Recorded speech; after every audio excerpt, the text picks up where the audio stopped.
Ankylosing spinal simple just NSAIDs दिने treatment भइहाल्छ होइन। Spinal tumour associated with the development spinal cord syrinx है त। अब यो चाहिँ के हुन्छ यस्तो गरेर यहाँनिर के हुन्छ ब्लड भेसल्स बनाउनु हेमान्जियोब्लास्टोमा चाहिँ स्पाइनल कर्ड ट्युमर आइएमएसएलसँग एकदमै हुन्छ होइन सिरिङ्स जस्तो पनि बनाएको हुन्छ कि त्यही भएर है त। अब most common neurodynamic changes in tethered cord होइन टेदर्ड कर्ड होइन टी छ टेदर लास्टको डी आउँछ नि त होइन त्यही भएर डेट्रुसर है त डिडी है त डिडी कहाँ छ त डेट्रुसर डिसिनर्जिया अथवा के हुन्छ हाइपर रिफ्लेक्सिया है त डेट्रुसरको के हुन्छ डबल भनौँ न डेट्रुसर डबल हुने भनेको डेट्रुसर हाइपर रिफ्लेक्सिया हुने है त। What percent of the dry wood bone is inorganic material होइन एउटा बोनमा त के हुन्छ 20% मात्र वाटर हुन्छ त्यही भएर हार्ड हुन्छ नि त होइन। अनि बाँकीको चाहिँ के हुन्छ 65% भनेको तिम्रो पास हुनको लागि हो यो 65% त सबसे बढी हुन्छ द्याट इज इनअर्ग्यानिक मटेरियल है त। अनि नेक्स्ट भनेको के हो what the primary diagnosis inorganic भनेको क्याल्सियम फस्फेट त्यही भएर पिटिएचहरू दिइरहेको हुन्छ होइन हामीले हर्मोनहरू दिइरहेको हुन्छ त्यही भएर फस्फेट सम्झिनु पऱ्यो है त। अनि what cell is involved in the bone metabolism parathyroid भन्ने साथै काट्नु पऱ्यो होइन काट्ने त क्लासको काम हो तर यसले कसरी गर्छ भन्दाखेरि प्याराथाइरोइड मेकानिजम के हो ओस्टियोब्लास्टसँग इन्क्लुड गराएर अनि त्यसपछि के हुन्छ काट्ने काम गर्छ त्यो चाहिँ याद गर्नु पऱ्यो है। अनि main property the bone fusion gives the bone graft the ability to form the new bones है त। अब के हो त अब न्यू बोन्स बनाउनु भनेको ओस्टियोजेनेसिस त हो नि ओस्टियो कन्डक्सन भनेको चाहिँ के हो भन्दाखेरि तिम्रो एउटा बोन भयो बोन फ्युजन त्यहाँबाट दुईवटा यस्तो बनायो भने के हुन्छ यहाँबाट के हुन्छ एउटा हामीले त्यो कुनै मेटेरियल्स हाल्दैन त्यहाँबाट त्यहाँ बन्छ क्या त्यो ओस्टियो कन्डक्ट गरे जस्तै गयो नि त that is called as the solid matrix हामीले दिने हो क्या।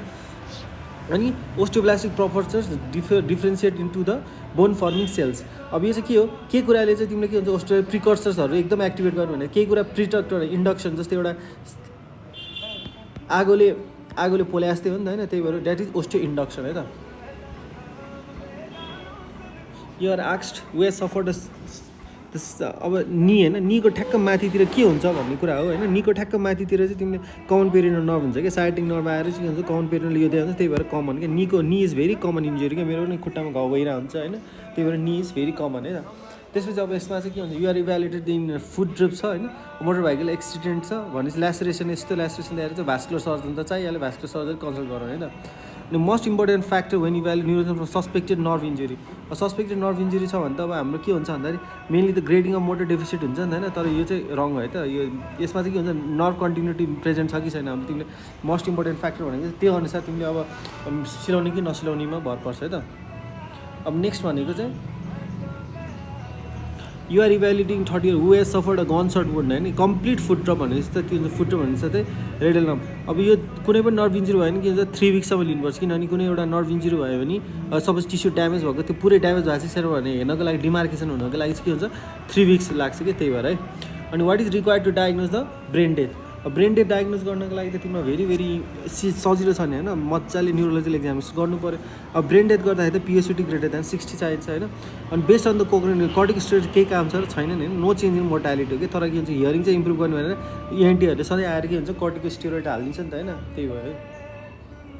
अनि what laboratory treatment whether SIADH for cerebral salt wasting cerebral salt वेस्टिङमा चाहिँ के हुन्छ भन्दाखेरि साल्ट फाल्छ त्यसपछि वाटर फाल्छ होइन त्यसले गर्दाखेरि मान्छेहरू अलिक दुब्लो हुन्छ दुब्लो भइसकेपछि के हुन्छ एल्बुमिनको कन्सन्ट्रेसन चाहिँ के हुन्छ भन्दाखेरि दुब्लो मान्छेको एल्बुमिन कन्सन्ट्रेसन लो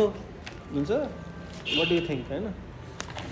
दुब्लो भइसकेपछि त एल्बुमिन त हाई हुन्छ नि त किनभने एल्बुमिन कन्सन्ट्रेसन हाई हुन्छ नि त दुब्लो भइसकेपछि है मोटो भयो भने चाहिँ एल्बुमिनको कन्सन्ट्रेसन लो हुन्छ किनभने पानी त्यहाँ पुरा भरिएर बसेछ भन्ने थाहा हुन्छ त्यही भएर तिमीले फरक चाहिँ यसरी छुट्याउने है त पातलो मान्छेको चाहिँ के हुन्छ एल्बुमिन कन्सन्ट्रेसन हाई हुन्छ सम्झनु। अब यो चाहिँ के हुन्छ प्रेसको जस्तै छ नि त प्रेस भन्छ त के हुन्छ तिमीले के सम्झिनु पऱ्यो सिजर सम्झिनु पऱ्यो त। न्युरोजेनिक सक्स अनि spinal cord injury arise from what mechanism त्यो त न्युरोजेनिक भन्ने साथ केही न केही त लस हुनु पऱ्यो अन्य भ्यागल टोनले गर्दाखेरि हुन्छ त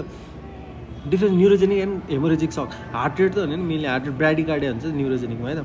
अनि स्टेज 2 ट्रायल 2 भन्ने चाहिँ त 2 खोज्नु पऱ्यो 2 डेज है त 48 आवर्स है त 2 डेज है त। त्यसपछि अर्को क्लटलाइसिस क्लियर आइबिएस अब के यसले के भन्छ त इन्टरभेन्ट्रिकुलर आरटिपिए हुने भएको हामीले चलाइहाल्थ्यो नि त्यही भएर no change in the good functional outcome है त है no change in the good functional outcome है।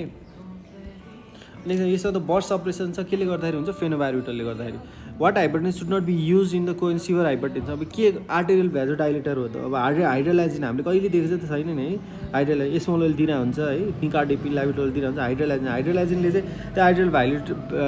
भ्याजोडाइलेटर अझै बढाइदिन्छ क्या। अनि सिभियर न्युरोलोजिकल इनर्जी एक्सपेन्डिचर चाहिँ कतिले बढ्छ भन्दाखेरि चाहिँ तिम्रो 50%ले नै तिम्रो बढ्छ क्या त्यही भएर सिभियर न्युरोलोजिकल इन्जुरी हुँदाखेरि चाहिँ यु मस्ट ह्याभ टु के फेरि है त निकाडिपिनले त के गर्छ अब डिपिन छ नि त एम्लोडिपिन यो सबै के हुन्छ क्याल्सियम च्यानल ब्लकर हो नि त होइन त्यही भएर है। अनि अर्को भनेको ट्रु अर फल्स नाइट्रोग्लिसन अफकोर्स त्यही भएर हामीले नाइट्रोग्लिसन सकेसम्म घटाउने कामै त्यही हो है। ट्रु अर फल्स ल्याभिटोल राइजेस त आइसिबी ल्याभिटोलले त घटाउँछ नि फल्स हो है त्यही भएर एन्सर ल्याभिटोलले त त्यही भएर त हामीले ल्याभिटोल दिइरहेको हुन्छ नि वी प्रिफर है त। List efficacy the drug with smile coordination अब नर एड्रिनालिन डोपामाइन त एजेन्ट अफ चोइस भएर नर एड्रिनालिन त भइहाल्छ है। इपिनेफ्रिनको चाहिँ के हुन्छ खासै कम काम हुन्छ यति भएर चाहिँ सबसे कम काम भनेर सम्झनु पऱ्यो। वाट इज अब कार्डियक आउटपुट यो एउटा मुटु छ मुटुमा के हुन्छ ढुक सिङ्गल मुटु छ हामीलाई बच्चा बेलामा पनि पढायो बिटा 1 रिसेप्टर त्यही भएर बिटा 1 को फर एक्टिभिटी। ओमेप्राजिल भनेको चाहिँ P450 इन्जाइमको प्रड्युसर भनेपछि त्यसले चाहिँ के हुन्छ वारफेरिनसँग 455 रेमिफेन्टानिल भन्छ त रिड्युसेस हो क्या not the increase ICB this answer is false है। अनि what the main brain stimulator of dexmed भन्छ त के हुन्छ लोकस सेरेलियस भन्ने के हुन्छ यो ब्रेन स्टेमको 4th फ्लोरको यहाँ एउटा सानो टुक्रा हुन्छ द्याट इज लोकस सेरेलियस है त। अनि whatever initial use of the warfarin can lead to warfarin necrosis अब त्यो त्यही भएर त्यो प्रोटिन सिएनएस फर्स्टमै गर्छ नि त त्यही भएर protein CNS is the answer. 1 mg होइन प्रोटामिनले के हुन्छ तिम्रो इनोक्सापाइरिन घटाउनु पर्यो भनेर सम्झनु पऱ्यो भने चाहिँ अब के हुन्छ 1 mg दिँदाखेरि यो चाहिँ कस्तो क्वेसन हो भन्दाखेरि पास हुन्छ कि हुँदैन भन्ने कुरा हो क्या त्यही भएर पास हुनुको लागि त 60% पास हुनु पऱ्यो त्यही भएर 60% अफ द ड्रग चाहिने पऱ्यो है। त्यसपछि hyperventilation due to the cerebral blood flow hyperventilation भयो भने के हुन्छ भन्दाखेरि तिम्रो हाइपर भेन्टिलेसन भन्छ साथै छिटो सास फेर्छ है। हाइपर भेन्टिलेसन गरेको कारण चाहिँ के हो भन्दाखेरि जस्तै CO2 मा PO2 घट्छ त्यही भएर सेरेब्रल ब्लड फ्लो चाहिँ के हुन्छ घट्छ है त डिक्रिजेस हुन्छ है त। सो किन भन्दाखेरि CO2 पोटेन्ट भ्याजोडाइलेट त्यसले चाहिँ PaCO2 हाइपर भेन्टिलेसन गर्न साथै PO2 घट्छ PO2 को काम नै भ्याजोडाइलेट गर्ने त्यही भएर सेरेब्रल ब्लड फ्लो चाहिँ डिक्रिज हुन्छ है। सेरेब्रल ब्लड फ्लो 7% पर 1 डिग्री त्यही भएर 7 is the lucky number in case of temperature है त 7 धोनी है 137 मा चाहिँ त्यो है। विच इन्क्रिजेस सेरेब्रल मेटाबोलिजम अब हेर यहाँतिर सबभन्दा पुरानो नाइट्रिक अक्साइडले त इन्क्रिज सेरेब्रल मेटाबोलिजम गराउँछ होइन सबसे पुरानो होइन अहिले नयाँमा त चेन्जेस भइरहेको छ नि त है त्यही भएर त्यो इनहेलेसन रेज आइसी हो इनहेलेसनले कुनै पनि एनेस्थेटिक युज गर्यो होइन त्यसले चाहिँ के गराउँछ भन्दाखेरि तिम्रो भ्याजोडाइलेसन गराउँछ भ्याजोडाइलेसन गराएपछि त तिम्रो ट्रु एन्सर भइहाल्यो रेज आइसिबी गराउँछ त्यही भएर इनहेलेसन एनेस्थेटिक युज गर्दाखेरि याद गर्नुपर्छ। For how long can lead to increase in the CSF production है त। अब इनहेलेसन गराउने साथै तिम्रो के हुन्छ भन्दाखेरि यहाँ पनि के हुन्छ इनहेलेसन गरेको के हुन्छ 2 घन्टा त लाग्छ इनहेलेसनल भनेर 2 सम्झिनु पऱ्यो त इनहेलेसनल। अनि what's should be avoid in sitting पोजिसनमा नाइट्रिक अक्साइड जाने साथै तिम्रो नाइट्रिक अक्साइडले भ्याजोडाइलेट गराएको छ प्लस नाइट्रिक अक्साइडले न्युमोहरू गराउन सक्छ न्युमोकेफालस त्यही भएर नाइट्रिक अक्साइड चाहिँ एन्सर।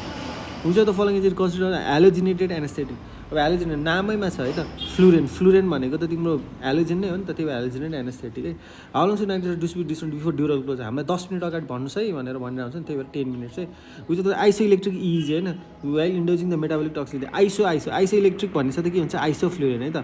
अनि which of the following can lead to decrease cardiac output अब के हुन्छ त कार्डियक आउटपुट भन्छ त सेभले चाहिँ के गर्छ भने कार्डियक आउटपुटलाई घटाउँछ कि त्यही भएर के हुन्छ सेभोफ्लुरेन चाहिँ हामीले यहाँ आइसिबीमा गरेर कार्डियकमा के हुन्छ डिक्रिज कार्डियक आउटपुट गर्न सेभ द हार्ट जस्तो हुन्छ है। What change in the haemorrhage call propofol भन्छ त हाइपरटेन्सनसँग डराउनु भन्छ है hypertension BP low decrease the seizure threshold यो भन्छ त मेटो एक्जिटल यो कुनै डाउटै छैन। इटोमिडिएट 3टै हुन्छ त हुँदैन नि इटोमिडिएटको एनाल्जेसिया हुँदैन त्यही भएर त हामीले इटोमिडिएट भनेको चाहिँ खालि तिमीले स्वाट दिने एनाल्जेसिया एनेस्थेसिया र एमनेटिक्स अनि एनाल्जेसिकको इफेक्टलाई चाहिँ अरू दिनुपर्छ इटोमिडिएटमा। वाट एभर अर्नाइज सुड इटोमिडिएट बी अभोइडेड अब इटोमिडिएट भन्छ त के हुन्छ तिमीले त्यसले के हुन्छ एउटा काम चाहिँ के गर्छ भन्दाखेरि त्यसले एनेस्थेसिया गराउँदैन होइन एनेस्थेसिया नगराए पनि एनेस्थेसिया गराउने एनाल्जेसिक्स जस्तैले यसले के गर्छ नेफ्रोटक्सिक गराउँछ कि त्यही भएर रेनल डिजिजहरूमा चाहिँ एकदम याद गर्नुपर्छ इटोमिडिएट है त। डेट खायो भने किडनीलाई चाहिँ याद गर्नुपर्छ है डेट डी जस्तै हुन्छ नि त किडनी डी है त किडहरूको डेटिङ चाहिँ एटोमिडिएटमा अभोइड गर्नुपर्छ। रिसेप्टर डज किटामिन भन्छ त एनएमडी हो त कुनै डाउटै छैन। सिन्थेटिक र नन सिन्थेटिकलाई हेर किन सिन्थेटिक गर्छ त भन्दाखेरि चाहिँ तिम्रो हिस्टामिनहरू प्रड्युस गर्छ नि त नन सिन्थेटिक भयो भने त तिम्रो नेचुरल न त एलर्जी गराउँछ नि त हिस्टामिनहरू रिलिज गराएर त्यही भएर हिस्टामिन रिलिज गराउँदैन। अनि what gives suppress laryngeal reflex हामीले के दिन्छ त लिडोकेना लोकली छिस पारेर हुन्छ नि यो चाहिँ के हुन्छ आइभी दियो भने पनि के हुन्छ त्यसले ल्यारेन्जियल रिफ्लेक्स हटाउनलाई दिन्छ है। अनि ट्रु अर सक्सन डिपोलराइज यो भनेको यही हो त अनि क्लासिक सिनमा म्यालिग्नेन्ट हाइपरथर्मिया भने त मसल रिजिडेड पुरै भइरहेको छ what means you treat malignant dantrolene कुनै डाउटै छैन the tendency of the cardiac to distend or stretch at any given ventricular volume त्यो भन्छ त के हुन्छ यस्तो खालको के हुन्छ यो भने कम्प्लायन्स है त अहिले भन्छ कार्डियक हाइपरट्रोफीमा के हुन्छ दिँदाखेरि हामीले डायस्टोलिक भोल्युम अलिकति घट्छ भने चाहिँ के हुन्छ यो डिक्रिज इन द कम्प्लायन्स भयो नि त होइन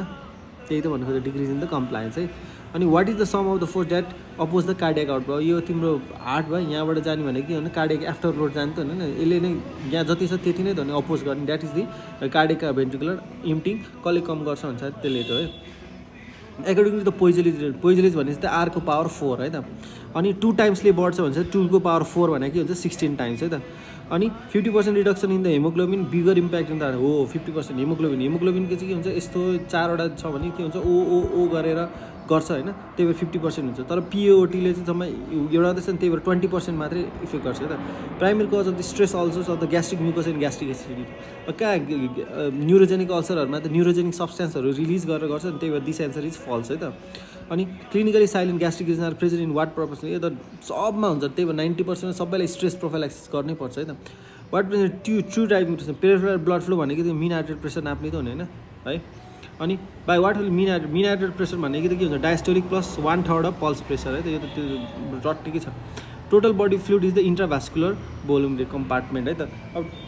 इन्ट्राभास्कुलर कम्पार्टमेन्ट चाहिँ कति हुन्छ त भन्छ आइभी कति हुन्छ भनेर सोच्दाखेरि चाहिँ के हुन्छ आइभी भनेर चाहिँ भिभी भनेर सम्झिनु पऱ्यो होइन आइभी इन्ट्रा भने 5 भयो अनि भी भने 5 भने 5 + 5 कति 10% हो त एप्रोक्सिमेट ब्लड भोल्युम अब 80 केजी केजीमा के हुन्छ अराउन्ड 5 लिटर जस्तो ब्लड हुन्छ किन भन्दाखेरि कुन फर्मुला के हुन्छ 8 केजीको मान्छेको चाहिँ के हुन्छ इन्टु 7 जस्तो गर्ने कि 7 भने 56 5.6 भनेको अराउन्ड 5 लिटर्स है त त्यसपछि अब